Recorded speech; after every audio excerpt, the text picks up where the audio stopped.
Hi, friends. Thank you for tuning in to the second in the Fem Power series.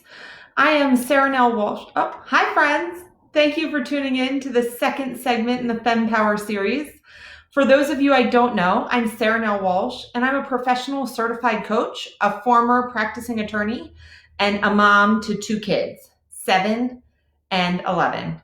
I work with ambitious professionals to grow their businesses, develop leadership skills, and to harmonize their work lives with their home lives. If you're struggling to make decisions in your business and your life right now, you are not alone. COVID-19 has all of us stressed and scared. The career we spent a lifetime building has been dramatically disrupted. And I know that I myself have been suffering from what the experts I've learned call ambiguous grief, which is kind of a grief for a future that you're never going to know. You know, a lot of us felt like our lives were kind of on this trajectory and that we had goals that we were working towards that we expected to achieve within a certain amount of time.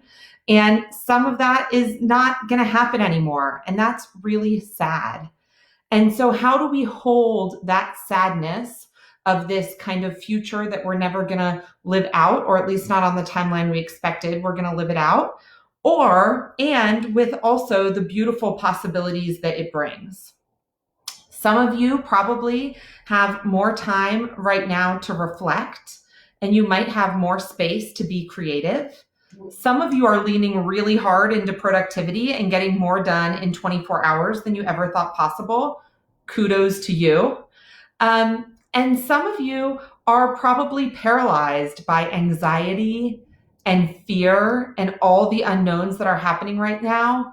And that is completely and totally understandable. You might be procrastinating on stuff you could be getting done because it just doesn't have to get done, right? All these timelines have been elongated, and it can make it really hard to find that urgency that so many of us rely on to get to work. Everyone's experience is unique, and because of that, there are no easy answers and there are no silver bullets. So we're here to just learn together and to talk about some ideas and some experiments that you might be able to use that might be helpful to you. I do not pretend to have all the answers, but as a coach, I am in a unique position to help, and that's really all I'm trying to do. So before we get into mindset, I would love it so much if you would share this with your network. And you can do that by going to the lower right-hand corner, clicking the share button, and starting a watch party. I just ordered some beautiful new Wayfinders water bottles, and I would love to start giving them away to a select few folks who start watch parties. So start a watch party and then watch your DM. You might be one of the lucky ones who gets randomly chosen to receive a water bottle. I know that we could all use a little cheer in the mail these days. So now on to mindset. Lao Tzu famously said, "Watch your thoughts, they become your words. Watch your words, they become your actions. Watch your actions, they become your habits.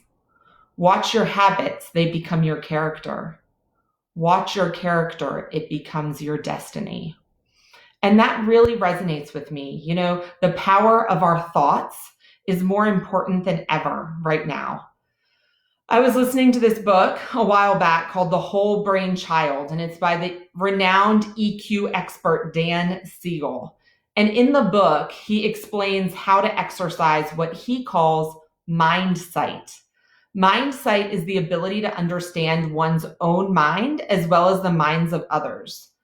One tool for Mindsight is what he calls a wheel of awareness. And the hub is our calm, receptive, clear self. And around the rim, almost like you can think of a planet like that has circles around it, are the transient feelings, thoughts, and memories that kind of flicker through our mind. And the most important word to focus on there is transient. The average feeling only lasts 3 minutes. So feelings pass, they're impermanent, but this essential self, this hub, remains. And Siegel explains in this book that we are not our thoughts. We are actually the hub, the neutral observer of our thoughts. And I got to tell you, as I was listening to this, he completely and totally blew my mind. I was like, wait, those mean girls up there in my head, that's not actually me? I'm the observer of those mean girls?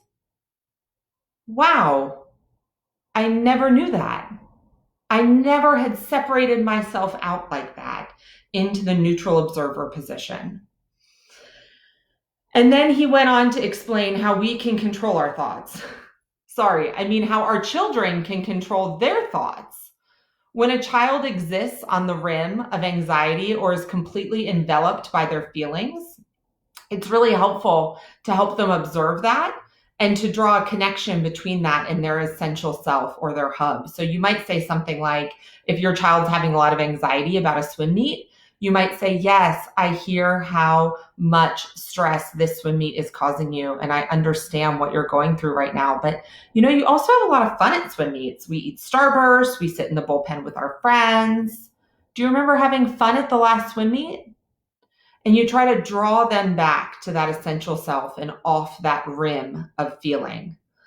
And the result is a healthier, more holistic perspective, both on ourselves and our lives. So practically speaking, how do we do this? First, we do it by building awareness. We can access that neutral observer and be aware of when we're getting drawn into our feelings and drawn into our anxieties. And if you, like me, have mean girls who sometimes come to visit and camp out in your head, you have a chance to quiet them down and to tell them to stop all that chitter chatter. And in my experience, no one is as mean to us as we are to ourselves. And so even that simple task of quieting the mean girls in your head can really go a long way towards living a more psychologically healthy life. So it can be helpful to write down these recurrent negative thoughts in a journal and really consider them. And here are some of the questions you can ask yourself. Where do they come from? Are these thoughts based in fact or in fear? Is the thing you're thinking about within your control? And how can you reframe it in a way that's productive and empowering? For example, I used to have this reoccurring thought that I was crazy to give up my secure position as a partner at an AmLaw 100 law firm. And this thought that I had done this terribly crazy thing would paralyze me into inaction in terms of building my own business. And when I looked at it, that thought was really based in fear. I was scared that I had left this financially secure position at a very prestigious law firm to pursue my dream. And I was scared that I was going to fail. And by being in that fear, by living in that fear, I was making it a self-fulfilling prophecy.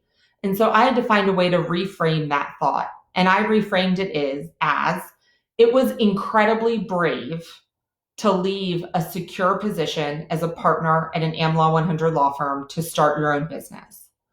What can you do to make that dream a reality? And that's what I replaced it with. Every time I had that burning sensation of, oh my gosh, I'm so crazy, I can't believe I did that, I would think, you were incredibly brave to do that. And now, how can you move that dream forward? Another mindset exercise you can practice is to hold two thoughts in tension. For example, right now, the two thoughts that might be in tension are, we are incredibly fortunate to be able to stay home and educate our children and stay safe during COVID-19. So many people, so many of our frontline workers, so many of our medical professionals are really envious of that ability. So many of our hourly workers, our restaurant workers, are so envious of our ability to stay home and continue working and continue providing for our family. And we can hold that truth while we can also hold, this is really hard and kind of sucks, right? We can hold both of these thoughts in tension and practice non-dualistic thinking. And that's really important. Mark Nepo, who I mentioned yesterday, said it was like right now we are Atlas holding up an invisible weight. And that holding up of the weight makes all of us just tire so much more easily. And as leaders, it's really important that we be able to hold two things in duality. On the one hand, we need to accept the brutal facts of reality. This sucks and it's really hard. And on the other hand, we need to maintain an unwavering faith in the end game despite the enormous challenge. Things will get back to normal. We will be able to go back to work. Our kids will go back to school. And this is called the Stockdale Principle. And right now, we all have the opportunity to live that principle out. Fortunately, we don't have to gain this insight the way James Stockdale did as a prisoner of war during Vietnam. Mindset is further strengthened by a reflective practice. And there are many reflective practices that you can undertake. I'm going to outline a few here that have worked for me. One is meditation.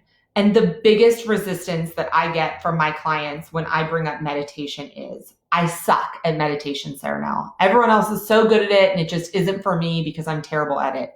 And y'all, that is the whole point. We are all terrible at meditation, which is why we need to practice it every day, even if it's for 3 breaths, even if it's for 10 breaths, a minute, 3 minutes, 5 minutes.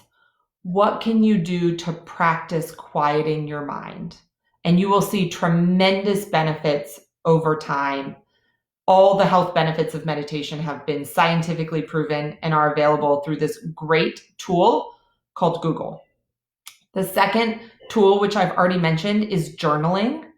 Journaling really helps us process our feelings and get into that observer mindset so we don't over-identify with our anxieties or our feelings. Gratitude. I have been a huge fan of gratitude since Sarah Ban Breathheld, I hope I pronounced that name correctly, debuted her Simple Abundance, a daybook of comfort and joy on the Oprah Winfrey Show. I don't know if any of y'all remember that, but it was like a phenomenon. I think it was at the top of the New York Times bestseller list for years. And again, there are so many scientifically proven benefits to gratitude, including deeper relationships, improved physical and psychological health, increased empathy, better sleep, better self-esteem. If gratitude was a miracle drug, we would all be begging our doctors to go on it. And finally, I'm going to highlight the practice of delight. And I find delight to be a lighter form of gratitude. And really, it's a way to exercise mindfulness and to stay grounded firmly in the present moment. So I take 2 walks a day, normally with my family, and really open myself up to looking around for what delights me. And I've seen dancing birds, beautiful flowers, breathtaking sunsets, really touching human interactions that I don't think I would have noticed otherwise. I've smelled honeysuckle, charcoal grills, and fresh cut grass. I've heard cackling laughter, singing birds, and buzzing cicadas, all of which delighted me and really brought me joy. And I have an ongoing practice of delight, which I'm currently chronicling on my Instagram page at wayfinders.atl. So if you are new to Wayfinders, I would ask that you please like my Facebook page. I am putting out a lot of content right now in an effort to support everyone. And if this message resonated with you and you found it hopeful, I really hope that you'll share it with your network. You don't know who needs to hear this right now. And finally, I'll leave you with these questions to ponder as you go out to hopefully have a cocktail. I know I'm headed out on an evening walk and might have a road sody with me. What habitual thoughts are no longer serving you? What habitual thoughts are no longer serving you? And what thoughts could you replace them with? So I hope everyone has a great evening. I've enjoyed spending some time with you. And please join me again tomorrow at 5 p.m. for a little Wayfinders Live. Take care. Bye.